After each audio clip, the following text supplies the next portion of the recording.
ಆಕಾಶವಾಣಿ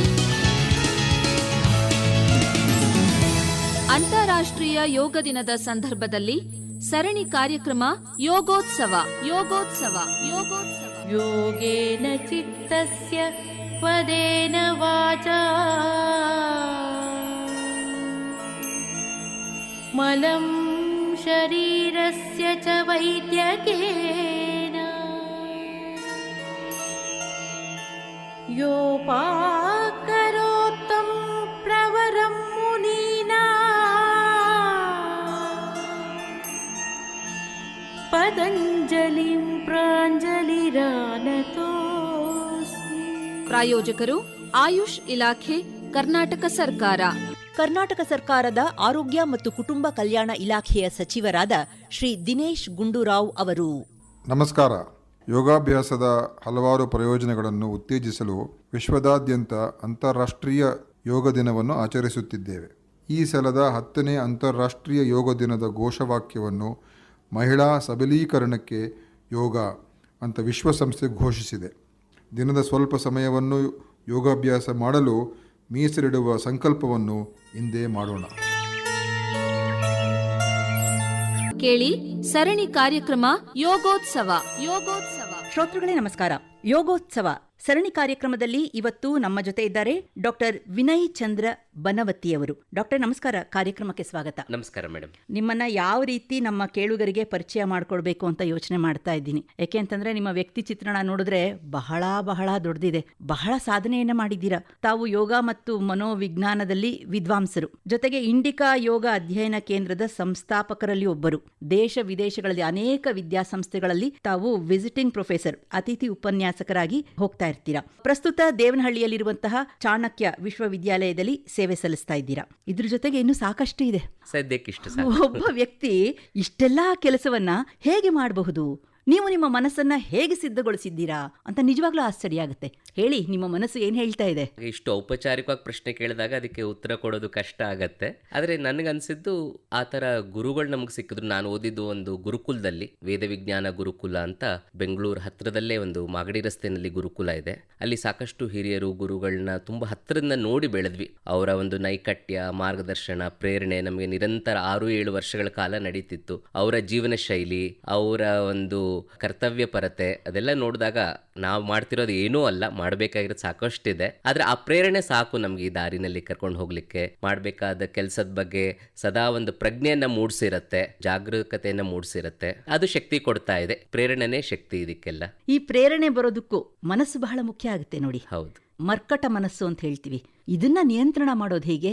ಇದಕ್ಕೆ ನಮ್ಮ ಹಿರಿಯರು, ಪೂರ್ವಜರು ಸಾಕಷ್ಟು ಈ ವಿಷಯದ ಬಗ್ಗೆ ಗಮನ ಕೊಟ್ಟಿದ್ದವರಾಗಿದ್ರು. ಹಾಗಾಗೇನೆ ವಿಶೇಷವಾದಂಥ ಒಂದು ತತ್ವಶಾಸ್ತ್ರದ ಜೊತೆಗೆ ಒಂದು ಅಭ್ಯಾಸ ಕ್ರಮವನ್ನು ಮೂಡಿಸಿ ಅದಕ್ಕೆ ಯೋಗ ಅಂತ ಅದಕ್ಕೇನೆ ಹೆಸರಿಟ್ಟಿದ್ದು. ನಾವು ಯೋಗದ ಲಕ್ಷಣವನ್ನ ನೋಡಿದ್ರೆ, ಯೋಗ ಸೂತ್ರ ಗ್ರಂಥವನ್ನಾರು ತಗೊಳ್ಳಿ, ಭಗವದ್ಗೀತೆ ತಗೊಳ್ಳಿ, ಯೋಗ ವಾಸಿಷ್ಠ ಅಂತ ಇನ್ನೊಂದು ಗ್ರಂಥ ಇದೆ, ಅದನ್ನಾರು ತಗೊಳ್ಳಿ, ಯಾವುದು ತಗೊಂಡ್ರು ಕೂಡ ಯೋಗ ಅಂತಂದ್ರೆ ಏನು ಅಂತ ಕೇಳಿದ್ರೆ ಅವ್ರು ಹೇಳೋದು ಯೋಗ ವಾಸಿಷ್ಠದಲ್ಲಿ ಮನಃಪ್ರಶಮನೋಪಾಯ, ಮನಸ್ಸನ್ನ ಹೇಗೆ ಪ್ರಶಮನಗೊಳಿಸೋದು, ಶಾಂತಗೊಳಿಸೋದು, ಅದಕ್ಕಿರುವ ಉಪಾಯವೇ ಯೋಗ ಅಂತ ಹೇಳುತ್ತೆ. ಹಾಗೆ ಯೋಗ ಸೂತ್ರದಲ್ಲಿ ನೋಡಿದ್ರೆ ಯೋಗ ಚಿತ್ತವೃತ್ತಿ ನಿರೋಧ, ಮನಸ್ಸಿನ ವೃತ್ತಿಗಳನ್ನ, ಅದರ ವೇಗವನ್ನ ನಿಯಂತ್ರಣಕ್ಕೆ ತರುವಂಥದ್ದು, ಹದಗೊಳಿಸುವಂಥದ್ದು ಯೋಗ ಅಂತ ಅಲ್ಲಿ ಹೇಳುತ್ತೆ. ಹಾಗೆ ಭಗವದ್ಗೀತೆಯಲ್ಲಿ ತಗೊಂಡ್ರೆ ಸಮತ್ವಂ ಯೋಗ ಉಚ್ಯತೆ, ಅಂದ್ರೆ ಮನಸ್ಸಿನ ಸಮಾಹಿತ ಅವಸ್ಥೆ ಏನಿದೆ ಅದಕ್ಕೆ ಯೋಗ ಅಂತ ಹೆಸರು ಅಂತ ಕರೀತಾರೆ. ಹಾಗಾಗಿ ಯೋಗ ಅನ್ನೋ ಒಂದು ಪ್ರಧಾನವಾದ ಸಾಧನ ಇರೋದೇನೆ ಮನಸ್ಸಿನ ಶಾಂತಗೊಳಿಸೋದಿಕ್ಕೆ, ಸಮಾಹಿತಗೊಳಿಸೋದಿಕ್ಕೆ. ಅದಕ್ಕೆ ಪೂರಕವಾಗಿ ಯೋಗದ ಬೇರೆ ಬೇರೆ ಚಟುವಟಿಕೆಗಳು ಸಹಕರಿಸ್ತವೆ. ಸಾವಿರಾರು ವರ್ಷಗಳ ಹಿಂದಿನಿಂದ ನಮ್ಮ ಋಷಿ ಮುನಿಗಳು ಮಾಡಿಕೊಂಡು ಬಂದಂತಹ ಈ ಅಭ್ಯಾಸವನ್ನ ಪ್ರಸ್ತುತಕ್ಕೂ ಕೂಡ ಇದು ಎಷ್ಟು ಚೆನ್ನಾಗಿ ಹೊಂದಾಣಿಕೆ ಆಗ್ತಾ ಇದೆ ಅಂತನ್ಬಿಟ್ಟು, ಈ ವೇಗದ ಜಗತ್ತಿನಲ್ಲಿ ಇವತ್ತು ಇದು ಬಹಳ ಅಗತ್ಯವಾಗಿದೆ. ನಾವು 10 ವರ್ಷ ವಿಶ್ವ ಯೋಗ ದಿನವನ್ನ ಆಚರಿಸಿದ್ವಿ.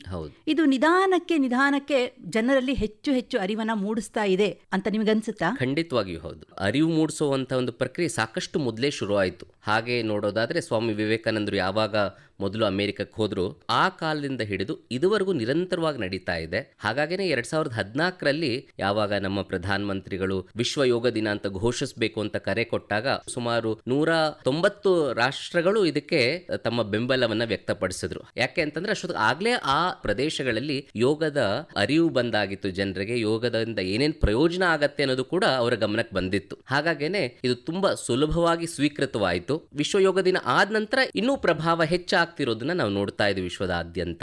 ಡಾಕ್ಟರ್ ವಿನಯ್ ಚಂದ್ರ ಬನವತಿಯವರೇ, ಪ್ರಪಂಚದ ವಿವಿಧ ಕಡೆ ಎಲ್ಲ ತಾವು ಸಂಚರಿಸ್ತಾ ಇರ್ತೀರಾ. ಈ ಯೋಗದ ಬಗ್ಗೆ ಕೂಡ ಅಲ್ಲಿ ಜನರಿಗೆ ನೀವು ಹೇಳ್ತಾ ಇರ್ತೀರಾ. ಇವತ್ತಿನ ಜನರ ಮನಸ್ಸಿನಲ್ಲಿ ಯೋಗದ ಬಗ್ಗೆ ಅಭಿಪ್ರಾಯ ಹೇಗಿದೆ? ಯೋಗ ಅಂತಂದ್ರೆ ಆಸನ ಅಂತ ಒಂದು ಪರಿಕಲ್ಪನೆ ಇದೆ. ಕೇವಲ ದೇಹದ ಒಂದಿಷ್ಟು ವ್ಯಾಯಾಮಕ್ಕೆ ಯೋಗ ಅಂತ ಕರೀತಾರೆ ಅಂತ ತಪ್ಪಲ್ಲ. ಆದ್ರೆ ಯೋಗವನ್ನ ಅಷ್ಟು ಸಂಕುಚಿತವಾಗಿ ಅರ್ಥೈಸೋದು ಒಳ್ಳೇದಲ್ಲ.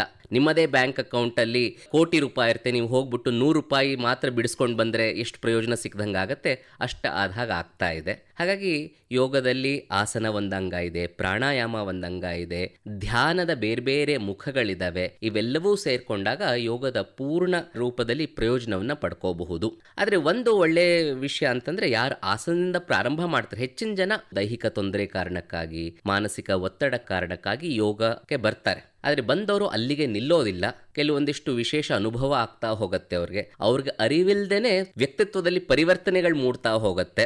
ಏನಿದು, ಯಾಕೆ ಆಗ್ತಾ ಇದೆ ಈ ಬದಲಾವಣೆಗಳು ಅಂತ ಅದನ್ನ ತಿಳ್ಕೊಳ್ಳೋ ಪ್ರಯತ್ನ ಮಾಡ್ತಾರೆ. ಆಗ ಆಸನದಿಂದ ಹಿಡಿದು ತತ್ವಶಾಸ್ತ್ರದವರೆಗೂ ಬರುವಂತಹ ಪ್ರಯತ್ನ ಜನ ಮಾಡ್ತಾ ಇದ್ದಾರೆ. ಹಾಗಾಗಿ ಆಸನ ಅಂತ ತಿಳ್ಕೊಂಡ್ರು ಕೂಡ ತೊಂದರೆ ಇಲ್ಲ, ಅಲ್ಲಿಂದ ಪ್ರಾರಂಭವಾದಂತ ಒಂದು ಗತಿ ಸಾಕಷ್ಟು ಮುಂದೆ ತನಕ ಕರ್ಕೊಂಡು ಹೋಗುತ್ತೆ ಅನ್ನೋ ನನ್ನ ದೃಢವಾದ ವಿಶ್ವಾಸ ಇದೆ. ಅಂದ್ರೆ ಯೋಗದ ರುಚಿಯನ್ನ ನೋಡೋದಕ್ಕೆ ಆಸನಗಳು ಆರಂಭದಲ್ಲಿ ಪ್ರಯೋಜನಕಾರಿಯಾಗುತ್ತೆ.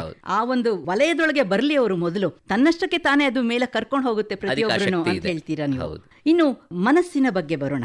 ಈ ಮನಸ್ಸನ್ನ ನಾವು ಒಂದು ನಿಗ್ರಹದಲ್ಲಿ ಇಟ್ಕೋಬೇಕು ಅಂತಂದ್ರೆ ಯೋಗ ಬಹಳ ನೆರವಾಗುತ್ತೆ ಅಂತ ತಾವು ಹೇಳ್ತೀರಾ, ಎಲ್ಲರೂ ಅದನ್ನೇ ಹೇಳೋದು. ಆದ್ರೆ ಈ ಮನಸ್ಸನ್ನ ನಿಗ್ರಹ ಮಾಡ್ಕೊಳ್ಳೋದು ಹೇಗೆ? ಆಗ್ಲೇ ಹೇಳ್ದಂಗೆ ಇದು ಫಾಸ್ಟ್, ಬೇಗ ಬೇಗ ನಡೀತಾ ಇದೆ ಜಗತ್ತು. ಹೆಂಗೆ ಈ ಮನಸ್ಸನ್ನ ನಾನು ನಿಗ್ರಹ ಮಾಡ್ಕೊಳ್ಳಿ? ಅದಕ್ಕೇನಾದ್ರೂ ಒಂದು ಶಾರ್ಟ್ ಕಟ್ ಇದೆಯಾ? ಶಾರ್ಟ್ ಕಟ್ ತುಂಬ ಕಷ್ಟ ಹೇಳುವಂಥದ್ದು, ಆದರೆ ಅದಕ್ಕೊಂದು ವಿಧಾನ ಇದೆ ಅಂತ ಮಾತ್ರ ಹೇಳಬಹುದು. ಆದರೆ ಈ ಪ್ರಶ್ನೆ ಏನಿದೆ ಇದೊಂದು ಸಾರ್ವಕಾಲಿಕ ಸಾರ್ವಜನೀನ ಪ್ರಶ್ನೆ ಆಗಿದೆ. ಈಗಿನ ಜಗತ್ತಿನ ವೇಗ ತುಂಬ ಓಡ್ತಾ ಇದೆ. ಟೆಕ್ನಾಲಜಿ ಅನ್ನೋದು ಬಂದು ಸೇರಿದಾಗಂತೂ ಇಲ್ಲೂ ಕೂತಿದ್ದು ಜಗತ್ತಿನ ಎಲ್ಲ ಸಮಸ್ಯೆಗಳಿರಬಹುದು ಅಥವಾ ಆಗುಹೋಗುಗಳಿರ್ಬೋದು ನಮ್ಮ ಕರಕಮಲದಲ್ಲೇ ಬಂದು ಸೇರ್ತಾ ಇರುತ್ತೆ. ಬೆರಳಿನ ತುದಿಯಲ್ಲೇ ನಮಗೆ ಮಾಹಿತಿ ಸಿಗ್ತಾ ಇದೆ. ಅಷ್ಟೊಂದು ಮಾಹಿತಿ ಬರ್ತಿರ್ಬೇಕಾದ್ರೆ ಆ ಮಾಹಿತಿಯನ್ನ ಕೂಡ ಹೇಗೆ ಹ್ಯಾಂಡಲ್ ಮಾಡ್ತೀವಿ ಅನ್ನೋದು ತುಂಬಾ ದೊಡ್ಡ ಪ್ರಶ್ನೆ ಆಗೋಗುತ್ತೆ. ಪ್ರಿನ್ಸಿಪಲ್ಸ್ ಒಂದಿಷ್ಟು ನಾನು ಹೇಳೋ ಪ್ರಯತ್ನ ಮಾಡ್ತೀನಿ. ಒಂದು, ನಮ್ಮ ಪರಂಪರೆಯಲ್ಲಿ ನೋಡುವಂಥದ್ದು ಇದು ದೇಹ ಬೇರೆ ಮನಸ್ಸು ಬೇರೆ, ಇದಕ್ಕೆ ಒಂದು ರೀತಿಯಾದಂತಹ ಪ್ಯಾರಲಲ್ ಎಕ್ಸಿಸ್ಟೆನ್ಸ್ ಇದೆ ಅಂತ ಹೀಗೆ ನೋಡೋದಿಲ್ಲ. ಯೋಗ ಶಾಸ್ತ್ರದಲ್ಲಿ ಇದೆಲ್ಲವೂ ಕೂಡ ಒಂದು ಕಂಟಿನ್ಯೂಮ್ ಅಂತಂದ್ರೆ ಒಂದು ಕಡೆ ದೇಹ ಆದ್ರೆ ಇನ್ನೊಂದು ಕಡೆ ಮನಸ್ಸು, ಹಾಗೆ ಮುಂದಕ್ಕುವರೆದು ಇನ್ನು ಆತ್ಮ ಅನ್ನೋ ರೀತಿನಲ್ಲಿ ಒಂದು ಕಂಟಿನ್ಯೂಟಿಯಲ್ಲಿ ನೋಡ್ತಾರೆ. ಪ್ರತಿಯೊಂದಕ್ಕೂ ಸಂಬಂಧ ಇದೆ, ಒಂದಕ್ಕಾಗೋ ವ್ಯತ್ಯಾಸ ಇನ್ನೊಂದರ ಮೇಲೆ ಪರಿಣಾಮವನ್ನ ಬೀರತ್ತೆ ಅನ್ನೋದು ತುಂಬಾ ಚೆನ್ನಾಗಿ ನಮ್ಮ ಪರಂಪರೆಯಲ್ಲಿ ಅರ್ಥೈಸ್ಕೊಂಡಿದ್ದಾರೆ. ಉಪನಿಷತ್ತಲ್ಲಿ ಒಂದು ಕಡೆ ಒಂದು ಮಾತು ಬರುತ್ತೆ, ಮನಸ್ಸು ಮತ್ತೆ ಪ್ರಾಣಕ್ಕೆ ಹೇಗಿದೆ ಸಂಬಂಧ ಅಂತಂದ್ರೆ ಗಾಳಿಪಟ ಮತ್ತು ದಾರಕ್ಕಿರುವ ಸಂಬಂಧ ಅಂತ. ಈಗ ಗಾಳಿಪಟವನ್ನ ನಾವು ನೇರ ಬದಲಾಯಿಸಕ್ಕಾಗೋದಿಲ್ಲ, ಅದೆಲ್ಲೋ ಹಾರಾಡ್ತಿರತ್ತೆ. ಹಾಗಂತ ಅದ್ರ ಮೇಲೆ ನಮ್ಗೆ ನಿಯಂತ್ರಣನೇ ಇಲ್ಲ, ಹತೋಟಿಯಲ್ಲೇ ಇಲ್ಲ ಅಂತನೂ ಏನಿಲ್ಲ. ಆ ದಾರವನ್ನ ಹಿಡಿದು ನಾವು ಗಾಳಿಪಟವನ್ನ ನಮ್ಮ ನಿಗ್ರಹದಲ್ಲಿ ಇಟ್ಕೋಬಹುದು. ಹಾಗೇನೆ ಮನಸ್ಸು ಅನ್ನೋದು ಚಂಚಲವಾಗಿದ್ರೂ ಕೂಡ ಮನಸ್ಸನ್ನ ಹಿಡಿದಿಟ್ಕೊಳ್ಳೋಕೆ ಪ್ರಾಣ ಅನ್ನೋದು ತುಂಬಾ ಉಪಯೋಗಿ ಆಗತ್ತೆ ಅಂತ ಅಲ್ಲಿ ಹೇಳ್ತಾರೆ. ಹಾಗಾಗಿ ಪ್ರಾಣಾಯಾಮ ವಿಧಾನ ಏನಿದೆ ಅದು ದ್ವಿಮುಖವಾಗಿ ಸಂಚರಿಸುತ್ತೆ. ಒಂದು ದೇಹದ ಮೇಲೆ ಪರಿಣಾಮ ಬೀಳುತ್ತೆ ಒಂದು ಕಡೆಗೆ, ಇನ್ನೊಂದು ಕಡೆ ಮನಸ್ಸಿನ ಮೇಲೆ ಪರಿಣಾಮ ಬೀಳುತ್ತೆ. ಗಮನ ಕೊಟ್ಟು ಉಸಿರಾಡಿದ್ರೆ ಸಾಕು ಮನಸ್ಸಲ್ಲಿ ಬಂದು ಕೂತ್ಕೊಳ್ಳುತ್ತೆ. ಹಾಗೆ ಮನಸ್ಸು ಯಾವಾಗ ಚಂಚಲ ಆಗುತ್ತೆ ತಕ್ಷಣ ಗಮನ ಅಲ್ಲಿಗೆ ಬಂತು ಅಂತಂದ್ರೆ ಉಸಿರದ ಜೊತೆಗಿದ್ರೆ ಅದು ದೀರ್ಘವಾದ ಶ್ವಾಸ ಪ್ರಶ್ವಾಸ ಮಾಡಿದಾಗಿರ್ಬಹುದು, ಮನಸ್ಸು ತಾನಾಗ್ತಾನೆ ಅಲ್ಲಿ ಬಂದು ಕೇಂದ್ರೀಕೃತವಾಗ್ತಾ ಹೋಗುತ್ತೆ. ಹಾಗೆ ಬೇರೆ ಬೇರೆ ಉಪಾಯಗಳಿದೆ. ನಾಡಿ ಶೋಧನ ಪ್ರಾಣಾಯಾಮ ಇರಬಹುದು, ಭ್ರಾಮರಿ ಪ್ರಾಣಾಯಾಮ ಇರಬಹುದು, ಹೀಗೆ ಹಲವಾರು ವಿಧವಾದ ಪ್ರಾಣಾಯಾಮಗಳು ಸಾಕಷ್ಟು ಮನಸ್ಸಿನ ನಿಯಂತ್ರಣ ಮಾಡಲಿಕ್ಕೆ, ಅಂದ್ರೆ ಸ್ಥೂಲ ರೂಪದಲ್ಲಿ ನಾನು ಹೇಳ್ತೇನೆ, ಇನ್ನು ಸೂಕ್ಷ್ಮ ರೂಪದಲ್ಲಿ ಸಾಕಷ್ಟು ಪರಿಣಾಮಗಳು ಆಗ್ತಾ ಹೋಗುತ್ತೆ.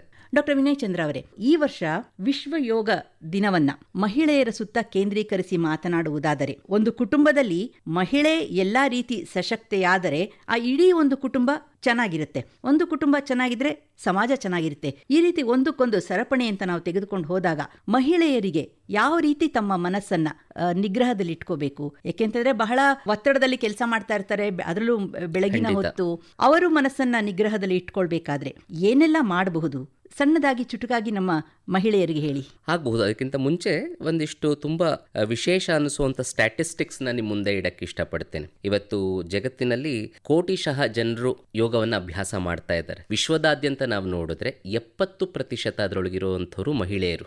ಭಾರತ ಒಂದನ್ನು ತಗೊಂಡ್ರೆ ಸುಮಾರು 55% ಪುರುಷರು, 45% ಮಹಿಳೆಯರಿದ್ದಾರೆ. ಬಹುಶಃ ಅದಕ್ಕೆ ಕಾರಣನೂ ನೀವು ಹೇಳಿದ ಹಾಗಿದೆ. ಇವತ್ತಿನ ಈ ಆಧುನಿಕ ಜೀವನದ ಒತ್ತಡ ಎಲ್ಲರ ಮೇಲೂ ಇದ್ರೂ ಕೂಡ ಮಹಿಳೆಯರ ಮೇಲೆ ಒತ್ತಡ ಹೆಚ್ಚು ಕಾಣ್ತಾ ಇದೆ. ಯಾಕಂದ್ರೆ ಅವರು ಈ ಕಡೆ ವೃತ್ತಿ ಜೀವನವನ್ನೂ ಗಮನಿಸಬೇಕು, ಜೊತೆಗೆ ಕುಟುಂಬ ಜೀವನವನ್ನೂ ಗಮನಿಸಬೇಕು. ಹೀಗೆ ಎರಡೆರಡೂ ಕಡೆ ಜವಾಬ್ದಾರಿಗಳನ್ನು ನಿರ್ವಹಿಸ್ತಾ ಇರಬೇಕಾದ್ರೆ ಸಾಕಷ್ಟು ವಿಧವಾದ ಒತ್ತಡಗಳನ್ನು ಕೂಡ ಅವರು ಸಹಿಸ್ಕೋಬೇಕಾಗತ್ತೆ. ಈ ಸಮಯದಲ್ಲಿ ಒತ್ತಡಗಳನ್ನ ಸಹಿಸುವ ಸಾಮರ್ಥ್ಯ ಬೆಳೆಸೋ ದೃಷ್ಟಿಯಿಂದ ಅವರು ತಮ್ಮ ಬಗ್ಗೆ ಗಮನ ವಹಿಸಬೇಕಾಗತ್ತೆ. ಸಾಮಾನ್ಯವಾಗಿ ಏನಾಗತ್ತೆ, ತಮ್ಮ ಬಗ್ಗೆ ಗಮನ ವಹಿಸುವಷ್ಟು ವ್ಯವಧಾನ ಕೂಡ ಇರೋದಿಲ್ಲ. ಉಳಿದವರ ಹಿತವನ್ನ ಬಯಸ್ತಾ ಇರಬೇಕಾದ್ರೆ ಕಾಳಜಿ ತಮ್ಮ ಮೇಲೆ ಇರೋದಿಲ್ಲ. ಹಾಗಾಗಿ ಬಹುಶಃ ಯೋಗ ಇದೆರಡಕ್ಕೂ ಒಂದು ಒಳ್ಳೆಯ ಬೂನ್ ಅಂತಾನೆ ಕರಿಬಹುದು, ಒಂದು ವರ ಅನ್ನೋ ರೀತಿನಲ್ಲಿ ಮಹಿಳೆಯರಿಗೆ ಅದು ಲಭ್ಯವಾಗಿದೆ. ಯಾಕಂತಂದ್ರೆ ಇದಕ್ಕೆ ತುಂಬಾ ಯಾವುದೋ ಸಾಮಗ್ರಿ ಬೇಕು ಅಂತಿಲ್ಲ, ಅಥವಾ ಇನ್ನೆಲ್ಲೋ ಹೋಗೇ ಮಾಡಬೇಕು ಅಂತನೂ ಏನಿಲ್ಲ, ವಿಶೇಷವಾದ ತಯಾರಿ ಮಾಡಬೇಕು ಅಂತೇನಿಲ್ಲ. ಒಂದಿಷ್ಟು ಸಮಯ ಬೇಕಾಗತ್ತೆ, ತಮಗೆ ತಾವು ಆ ಸಮಯವನ್ನು ಕೊಟ್ಕೋಬೇಕು, ಅದಕ್ಕೆ ಒಂದಿಷ್ಟು ಅನುವು ಮಾಡ್ಕೋಬೇಕಾಗತ್ತೆ. ಇದಿಷ್ಟು ಬಿಟ್ಟರೆ ಅವ್ರು ಎಲ್ಲಿರ್ತಾರೆ, ಯಾವ ಸಂದರ್ಭದಲ್ಲಿರಬಹುದು, ಕೆಲವೊಂದಿಷ್ಟು ಪಥ್ಯಗಳಿದೆ. ಅಂದರೆ ಊಟ ಆದ ನಂತರ ಮಾಡ್ಲಿಕ್ಕೆ ಆಗೋದಿಲ್ಲ, ಅಥವಾ ಏನಾರು ಆಹಾರ ಸೇವಿಸಿದ ಒಂದು 3-4 ಗಂಟೆ ಬಿಟ್ಟು ಮಾಡಬೇಕಾದ್ರೆ, ಈ ರೀತಿ ಸಣ್ಣ ಪುಟ್ಟ ಸುಲಭವಾಗಿ ಗಮನಿಸಬಹುದಾದ ಅಂಶಗಳನ್ನ ಇಟ್ಕೊಂಡು ಅವ್ರು ಎಲ್ಲಿ ಹೇಗೆ ಇರ್ತಾರೆ ಹಾಗೆ ಅದನ್ನು ಅಭ್ಯಾಸ ಮಾಡಬಹುದು. ಆ ಅಭ್ಯಾಸದಲ್ಲಿ ಕೆಲವೊಂದಿಷ್ಟು ಆಸನಗಳು, ಜೊತೆಗೆ ಒಂದಿಷ್ಟು ಪ್ರಾಣಾಯಾಮ. ಮತ್ತು ಪ್ರಾಣಾಯಾಮ ಅದೇ ಸಮಯದಲ್ಲಿ ಅಲ್ಲೇ ಮಾಡಬೇಕು ಅಂತಲೂ ಏನಿಲ್ಲ. ಈಗ ಉದಾಹರಣೆಗೆ ಮಲಗೋ ಮುಂಚೆ ಒಂದು 10 ನಿಮಿಷ ನಾಡಿ ಶೋಧನ ಪ್ರಾಣಾಯಾಮ ಅಥವಾ ಭ್ರಾಮರಿ ಪ್ರಾಣಾಯಾಮ ಮಾಡಿದ್ರೆ ಸಮಯನೂ ಒಳ್ಳೆಯದು, ಮತ್ತು ನಿದ್ದೆ ಮಾಡಲಿಕ್ಕೂ ಅನುಕೂಲ ಆಗುತ್ತೆ, ಒಳ್ಳೆ ನಿದ್ದೆ ಕೂಡ ಬರುತ್ತೆ. ಆ ಸಮಯದಲ್ಲಿ ಮಾಡಬಹುದು. ಒಂದಿಷ್ಟು ರಿಲ್ಯಾಕ್ಸೇಷನ್ ಟೆಕ್ನಿಕ್ಗಳು ಅಂತ ಇದ್ದಾವೆ. ವಿಶೇಷವಾಗಿ ನಾವು ನಿದ್ದೆ ಮಾಡಿದ್ರೂ ಕೂಡ ದೇಹಕ್ಕೆ ಪೂರ್ಣ ಪ್ರಮಾಣದ ಅದಕ್ಕೆ ಬೇಕಾದ ಮಟ್ಟಿಗೆ ಅದಕ್ಕೆ ರಿಲ್ಯಾಕ್ಸೇಷನ್ ಸಿಕ್ಕಿರತ್ತೆ ಅಂತ ಇರೋದಿಲ್ಲ. ನಿದ್ದೆನಲ್ಲೂ ಬೇರೆ ಬೇರೆ ರೀತಿ ನಿದ್ದೆಗಳಿರ್ತವೆ.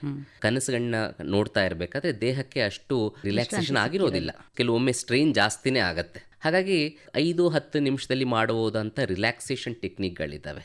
ಶವಾಸನ ಇರಬಹುದು, ಡೀಪ್ ರಿಲ್ಯಾಕ್ಸೇಷನ್ ಟೆಕ್ನಿಕ್ ಅಂತ ಒಂದು ಅಭ್ಯಾಸ ಇದೆ, ಅಥವಾ ಇನ್ಸ್ಟಂಟ್ ರಿಲ್ಯಾಕ್ಸೇಷನ್ ಟೆಕ್ನಿಕ್ ಅಂತ, ಹೀಗೆ ಬೇರೆ ಬೇರೆ ಸ್ಕೂಲ್ಗಳು ಬೇರೆ ಬೇರೆ ಆದಂತಹ ಪ್ರಾಕ್ಟೀಸ್ಗಳನ್ನ ತಂದಿದ್ದಾರೆ. ಸೊ ಅದನ್ನು ಮಾಡ್ತಾ ಹೋದಾಗ ದೇಹದ ಒಂದೊಂದು ಅಂಗಕ್ಕೂ ಒಂದೊಂದು ಭಾಗದಲ್ಲಿರುವಂತಹ ಮಸಲ್ಗೆ ಏನಾಗುತ್ತೆ ಅದನ್ನು ರಿಲ್ಯಾಕ್ಸ್ ಮಾಡ್ತಾ ಹೋಗಬಹುದು. ಅದನ್ನು ಮಾಡಿದಾಗ ಇಡೀ ದೇಹ ಒಮ್ಮೆ ರೆಸ್ಟೋರೇಷನ್, ಈಗ ರೀಸೆಟ್ ಬಟನ್ ಅಂತ ಏನಿರುತ್ತೆ ಕಂಪ್ಯೂಟರಲ್ಲಿ ಅಥವಾ ಮತ್ತೊಂದು ಕಡೆ, ಆ ರೀತಿ ತನ್ನ 0 ಪಾಯಿಂಟ್ಗೆ ಬೇಸ್ ಲೈನ್ಗೆ ಬಂದು ಸೆಟ್ ಆಗುತ್ತೆ. ಅದಿಲ್ಲದೆ ಇದ್ದಾಗ ನಮ್ಗೇನಾಗ್ತಿರುತ್ತೆ, ಈ ಸಾಮಾನ್ಯವಾಗಿ ಸ್ಟಿಮ್ಯುಲೇಷನ್ ಮತ್ತು ರಿಲ್ಯಾಕ್ಸೇಷನ್ ಒಂದು 2 ಪ್ರಕ್ರಿಯೆ. ಯಾವುದೇ ಒಂದು ಒತ್ತಡ ಬಂದ ಕೂಡಲೇ ದೇಹ ಮನಸ್ಸು ಅದಕ್ಕೆ ಸಿದ್ಧವಾಗತ್ತೆ. ಆ ಕಾರ್ಯ ಮುಗಿದ್ಮೇಲೆ ಮತ್ತೆ ದೇಹ ತನ್ನ ಬೇಸ್ ಲೈನಿಗೆ ಬಂದು ಕೂತ್ಕೊಳ್ಳುತ್ತೆ. ಆದರೆ ಇವತ್ತಿನ ಜೀವನ ಶೈಲಿನಲ್ಲಿ ಆ ಸ್ಟಿಮ್ಯುಲೇಷನ್ಗಳೇ ಜಾಸ್ತಿಯಾಗಿ ಬೇಸ್ ಲೈನನ್ನು ನಾವು ಕಳ್ಕೊಂಡ್ಬಿಟ್ಟಿರ್ತೀವಿ. ಸ್ಟಿಮ್ಯುಲೇಷನ್ ಇದ್ದಾಗ ದೇಹ ಒಂದು ರೀತಿ ಪ್ರತಿಕ್ರಿಯಿಸುತ್ತೆ ಅದಕ್ಕೆ. ಅಂತಂದರೆ ಉದಾಹರಣೆಗೆ ಬ್ಲಡ್ ಪಂಪಿಂಗ್ ಬೇಗ ಆಗ್ತಾ ಇರುತ್ತೆ, ಹಾರ್ಟ್ ಬೀಟ್ ಬೇಗ ಆಗ್ತಾ ಇರುತ್ತೆ, ಬಾಡಿ ಯಾವಾಗಲೂ ಫ್ಲೈಟ್ ಆರ್ ಫೈಟ್ ಅನ್ನೋ ಒಂದು ಸ್ಥಿತಿನಲ್ಲಿ, ಅಂದರೆ ಓಡಬೇಕು ಇಲ್ಲ ಕುಸ್ತಿ ಮಾಡಬೇಕು ಅನ್ನೋ ಸ್ಥಿತಿನಲ್ಲಿರುತ್ತೆ. ಆಗಾಗ ಆದರೆ ಪರವಾಗಿಲ್ಲ, ದೇಹ ನಿರಂತರವಾಗಿ ಇದರೊಳಗಡೆ ಇದ್ದರೆ ಇದರಿಂದ ಸಾಕಷ್ಟು ತೊಂದರೆಗಳು ಆಗ್ತಾ ಹೋಗುತ್ತೆ. ನಾವು ಇವತ್ತಿನ ಜೀವನ ಶೈಲಿ ಆಧಾರಿತವಾಗಿ ಸೈಕೋಸೊಮ್ಯಾಟಿಕ್ ಡಿಸೀಸಸ್ ಅಂತ ಕರಿತೀವಿ. ಅಂತಂದರೆ ಮನಸ್ಸಿಂದ ಪ್ರಾರಂಭವಾಗಿ ದೇಹದಲ್ಲಿ ಕಾಣಿಸುವಂಥ ಅನಾರೋಗ್ಯಗಳು ಇವತ್ತು ಹೆಚ್ಚು ನಮಗೆ ನಮ್ಮ ದೇಶದಲ್ಲಿ ಕಾಣ್ತಿರುವಂಥದ್ದು ಈ ಸೈಕೋಸೊಮ್ಯಾಟಿಕ್ ಡಿಸೀಸ್ಗಳು. ಡಯಾಬಿಟಿಸ್ ಇರಬಹುದು, ಕಾರ್ಡಿಯೋವ್ಯಾಸ್ಕ್ಯುಲರ್ ಡಿಸೀಸ್ ಇರ್ಬೋದು, ಇದೆಲ್ಲ ಅದರಿಂದನೇ ಬಂದಂಥದ್ದು. ಸೊ ಇದೆಲ್ಲ ನಮ್ಮ ಒತ್ತಡ ಜಾಸ್ತಿ ಆಗ್ತಿದ್ದಾಗ ಇವು ಕೂಡ ಜಾಸ್ತಿ ಆಗ್ತಾ ಹೋಗುತ್ತೆ. ಹಾಗಾಗಿ ಈ ರೀತಿ ರಿಲ್ಯಾಕ್ಸೇಷನ್ ಇತ್ಯಾದಿ ಅಭ್ಯಾಸಗಳು ಮಾಡಿದಾಗ ಬೇಸ್ ಲೈನನ್ನು ಮತ್ತೆ ವಾಪಸ್ ಅದರ ಮೂಲ ಸ್ಥಿತಿಗೆ ತೊಗೊಂಬರ್ತೀವಿ. ಮೂಲ ಸ್ಥಿತಿಗೆ ತೊಗೊಂಬಂದಾಗ ಈ ಸಮಸ್ಯೆಗಳ ಕಾಟ ಕೂಡ ಕಮ್ಮಿ ಆಗತ್ತೆ ಅನ್ನೋದು ಸಾಕಷ್ಟು ಇವತ್ತು ಮೆಡಿಕಲ್ ರಿಸರ್ಚ್ ಮುಖಾಂತರ ನಮಗೆ ಗೊತ್ತಾಗ್ತಾ ಇದೆ. ಒಟ್ಟಿನಲ್ಲಿ ಮಹಿಳೆಯರು ತಮ್ಮ ಮನಸ್ಸನ್ನ ಹತೋಟಿಯಲ್ಲಿ ಇಟ್ಕೊಳ್ಬೇಕು ಅಂತಂದರೆ ನೀವು ಹೇಳ್ದಾಗೆ ಸಣ್ಣ ಪುಟ್ಟ ಯೋಗಾಭ್ಯಾಸವನ್ನ ಮಾಡುವ ಮನಸ್ಸನ್ನ ಮೊದಲು ಮಾಡಬೇಕಾಗಿದೆ. ಆ ಮನಸ್ಸನ್ನು ಇವತ್ತೇ ಮಾಡಲಿ, ಈ ಕ್ಷಣವೇ ಮಾಡಲಿ. ಖಂಡಿತ. ಡಾಕ್ಟರ್ ವಿನಯ್ ಚಂದ್ರ ಬನವತಿಯವರು ಸಾಕಷ್ಟು ಸಣ್ಣ ಸಣ್ಣ ಮಾಹಿತಿಯನ್ನು ಕೊಟ್ಟಿದ್ದೀರಾ. ಅವೆಲ್ಲವನ್ನು ಮನನ ಮಾಡಿಕೊಂಡು ನಮ್ಮ ಮಹಿಳೆಯರು ಇದನ್ನು ಅನುಸರಿಸಲಿ ಅನ್ನುವ ಆಶಯದೊಂದಿಗೆ ಕಾರ್ಯಕ್ರಮದಲ್ಲಿ ಭಾಗವಹಿಸಿದ ತಮಗೆ ಧನ್ಯವಾದಗಳು. ನಮಸ್ಕಾರ ವಿನಯ್ ಚಂದ್ರ ಅವರೇ. ಧನ್ಯವಾದ ಮೇಡಮ್. ಯೋಗೋತ್ಸವ ಅಂತಾರಾಷ್ಟ್ರೀಯ ಯೋಗ ದಿನದ ಸಂದರ್ಭದ ಸರಣಿಯಲ್ಲಿ ಇದುವರೆಗೆ ಚಾಣಕ್ಯ ವಿಶ್ವವಿದ್ಯಾಲಯದ ಡಾಕ್ಟರ್ ವಿನಯ ಚಂದ್ರ ಬನವತಿ ಅವರೊಂದಿಗೆ ಸಂದರ್ಶನ ಕೇಳಿದಿರಿ. ಇವರೊಂದಿಗೆ ಎಂಎಸ್ ಅನುಪಮಾ. ಸರ್ವೇ ಭವಂತು ಸುಖಿನಃ, ಸರ್ವೇ ಸಂತು ನಿರಾಮಯಾಃ, सर्वे भद्राणि पश्यन्तु मा कश्चित् दुःखभाग् भवेत्। ॐ शान्ति शान्ति ಶಾಂತಿಃ. ಈ ಸರಣಿಯ ಪ್ರಾಯೋಜಕರು ಆಯುಷ್ ಇಲಾಖೆ, ಕರ್ನಾಟಕ ಸರ್ಕಾರ. ರಾಜ್ಯವ್ಯಾಪಿ ಪ್ರಸಾರವಾದ ಈ ಕಾರ್ಯಕ್ರಮ ಆಕಾಶವಾಣಿ ಬೆಂಗಳೂರು ವಾಣಿಜ್ಯ ಪ್ರಸಾರ ಕೇಂದ್ರದ ಕೊಡುಗೆ.